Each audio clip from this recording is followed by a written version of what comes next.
Bonjour, alors je vais juste demander à Cyril gentiment de pouvoir peut-être passer les slides, ce serait super. Puis je vais vous présenter rapidement en quelques minutes la destination USA Canada, qui est en fait deux pays vraiment, je pense, idéaux tous les deux pour les familles. On trouve beaucoup d'intérêt sur les activités, les hébergements, les attractions naturelles ou même, on va dire, toutes sortes de vies culturelles. C'est vraiment, je pense, deux pays assez intéressants. Donc, là, il nous manque deux agents.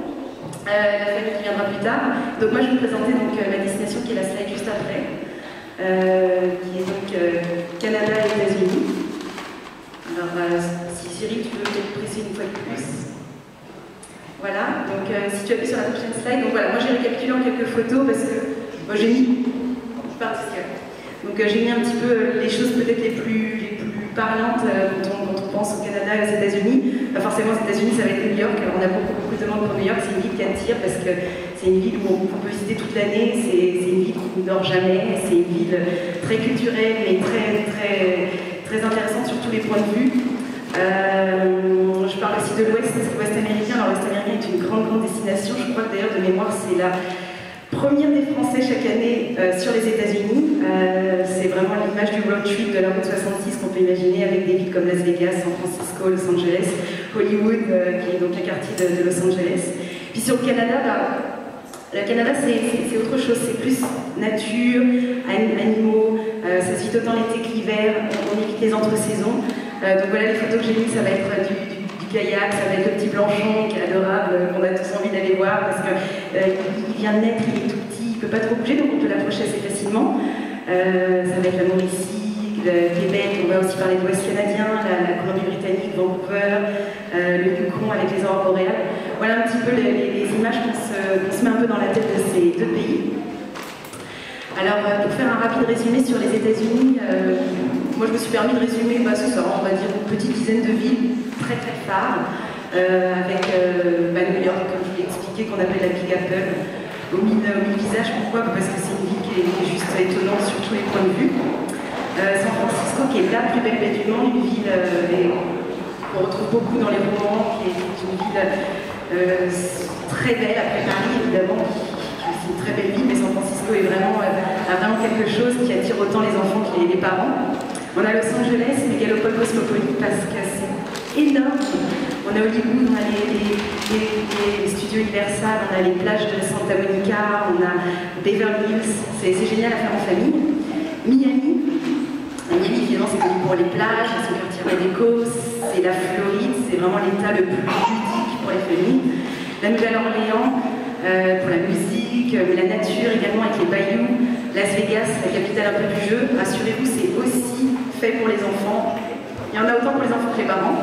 Et puis Boston, alors moi j'habite à Montréal, c'est pas très loin, c'est une ville superbe, intéressante autant sur le plan culturel que naturel. Donc la prochaine slide, tu peux passer un peu Cyril.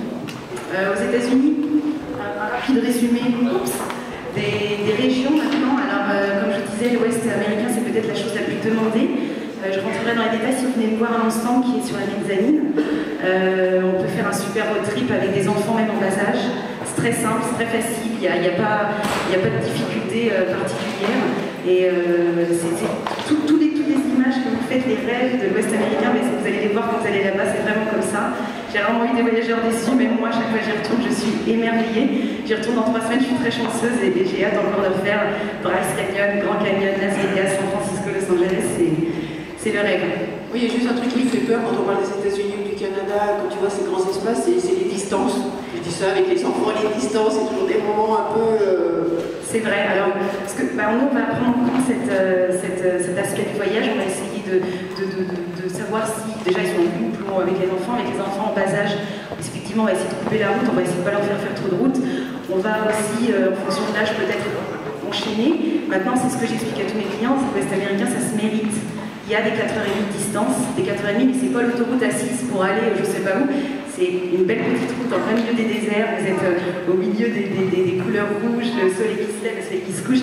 C'est Bagdad Café, je veux dire, même si les routes sont longues, s'ils sont prêts à le faire, ça vaut le coup. Alors les enfants, je sais pas, on va dire 4-5 ans, quand ils commencent vraiment à se rendre compte de ce qui se passe, je pense qu'ils sont autant émerveillés que nous. Puis tu peux voir des animaux sur la route, c'est quand même assez agréable. Sinon, ça arrange pour couper. Alors des petits stops, des fois étapes. Mais ça rassure les parents, puis il n'y a pas de souci, on peut le faire. Il faut juste réduire le voyage, ou alors avoir plus de temps. Donc là, je suis de la Nouvelle-Angleterre, la Louisiane, ma collègue Nora, qui est en ce moment au Canada, qui s'occupe de tout ça, est très fan. Souvent, ça c'est pour un deuxième, troisième voyage, très culturel, des prix très intéressants. On a la Floride, qui est juste l'état, à mon sens, le plus idéal pour les familles, parce que les distances sont courtes. Vous faites entre 1h30 et 2 heures de voiture, puis c'est fantastique, vous longez la mer, il y a toujours quelque chose à faire, une petite bourgade à visiter. Très ludique, évidemment, Orlando, ça n'arrête pas. Alors, c'est pas donné les parcs, mais c'est génial. C'est pas Euro Disney en France, c'est des choses en grand, avec des animations que vous pouvez même pas imaginer. La plus récente, c'est les Simpsons, on a Harry Potter. C'est voilà, l'état le plus idéal pour les familles, à mon sens. Et voilà, avec des distances courtes. Et on a Hawaï et les Bahamas, parce que ça fait aussi partie des États-Unis. Voilà, c'est un côté un petit peu plus roots, avec des enfants peut-être un petit peu plus on va dire plus adolescents, c'est-à-dire. Parce que là, il y a du trade et tout. Voilà pour un petit résumé de ce qu'il y a à voir aux États-Unis. On va passer à la slide suivante. Pour un rapide résumé au Canada, alors c'est mon pays de cœur, j'habite à Montréal, je connais très très bien l'Ouest canadien. J'aime autant les États-Unis que le Canada, mais j'ai quelque chose en plus au Canada. Déjà on parle notre langue, ça c'est cool, même dans l'Ouest un petit peu. Les lieux qui sont le plus demandés évidemment, parce que ça rassure les Français, puis c'est normal, les Belges, les Suisses, c'est effectivement le Québec. Alors on a une ville incroyable qui s'appelle Montréal, je suis très heureuse d'y habiter, c'est une ville qui vit énormément l'été. Rien n'envie à New York, même si New York est incroyable. On a la Mauricie, le Charlevoix, le Saguenay-Lac-Saint-Jean. Ça, c'est des mots qui vous sonnent familiers parce que on a des reportages tous les ans en France, j'imagine, et puis je serais heureuse de rentrer en détail avec vous quand vous viendrez me voir plus tard, mais c'est idéal parce que c'est magnifique tout le long, c'est la nature, ça crie, quoi, c'est beau, il y a des animaux partout, c'est facile de voir des ours, c'est facile de voir des aigles, c'est facile de voir des baleines. C'est facile de voir des ours? Oui.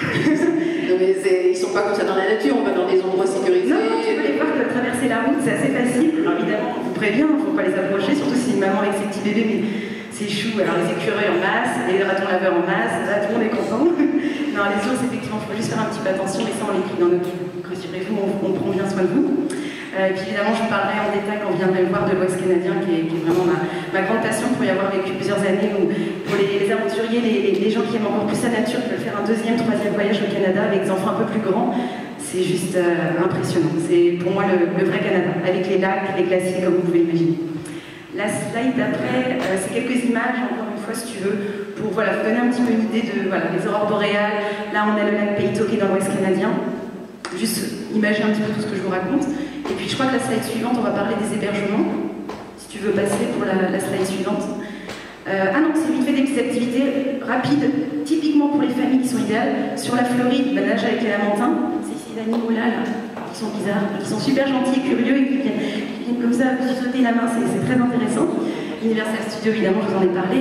On a les studios en Floride, mais on a également en Californie. Hélicoptère au Grand Canyon.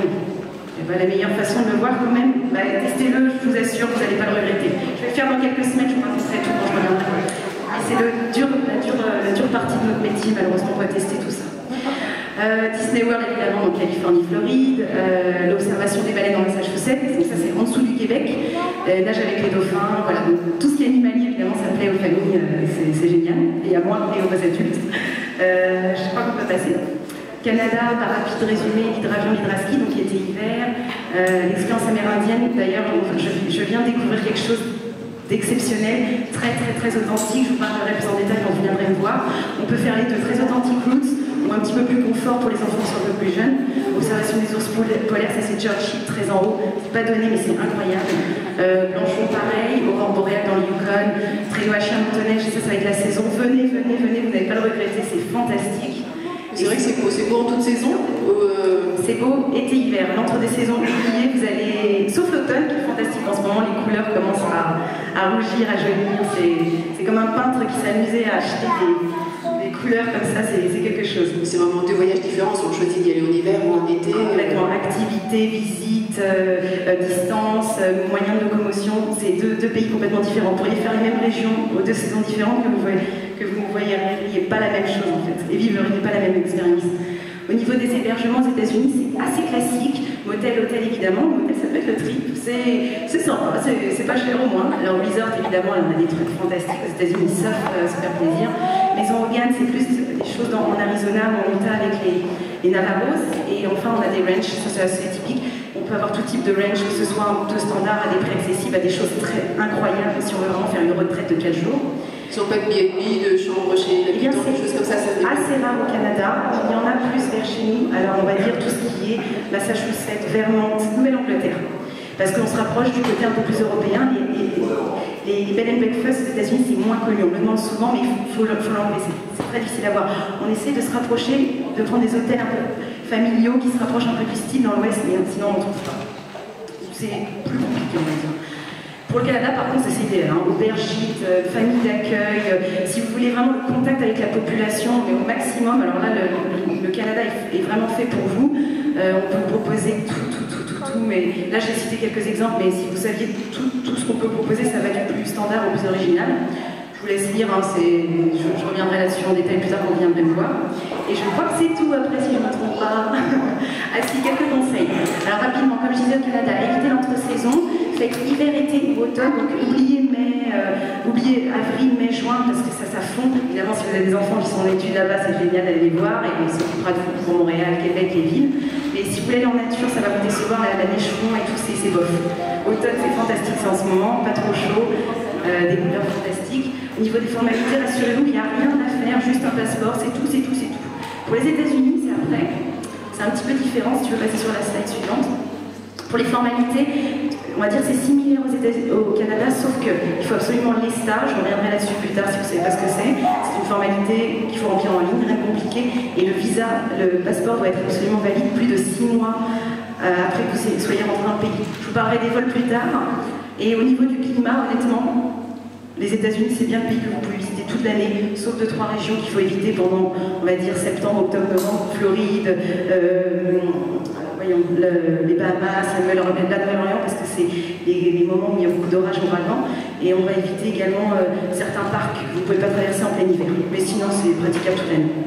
Et voilà, je crois que c'est tout pour moi.